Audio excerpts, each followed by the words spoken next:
Que Buenos from Los Angeles, California. Que Buenos.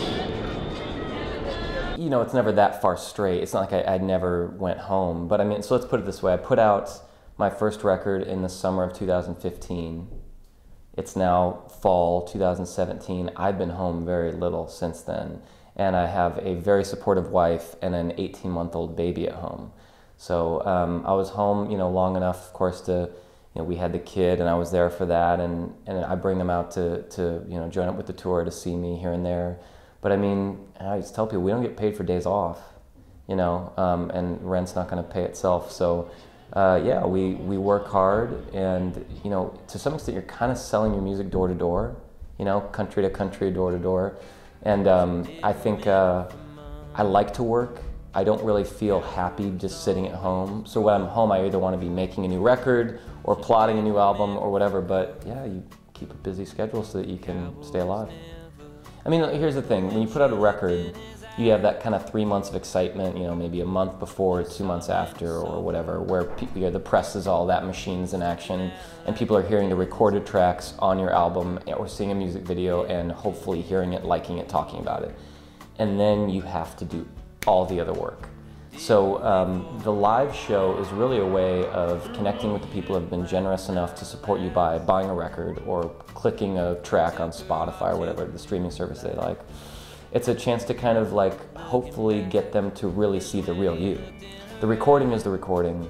Everything else is kind of closer to, I guess, the actual art.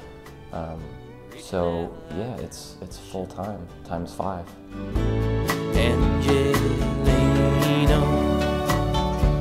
Angelina, far as eagles, still keeps one foot in the past.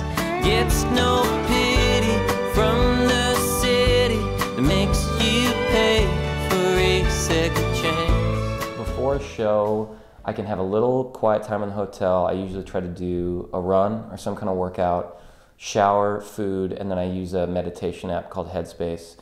If I can get that in before a show, I'm in such a good place.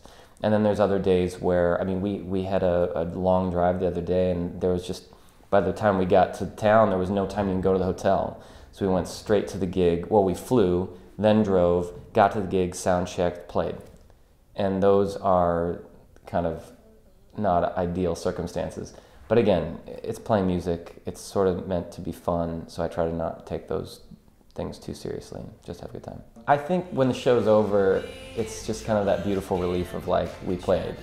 And especially if the audience is great, even if the band or myself had mess-ups, that stuff doesn't matter. You're just kind of like, well, that's real life, you know? These days, I mean, I'm not getting any younger, and these days after a show, I pretty much like have a sip of whiskey and go to bed. So there's not exactly the rock and roll lifestyle thing. Trouble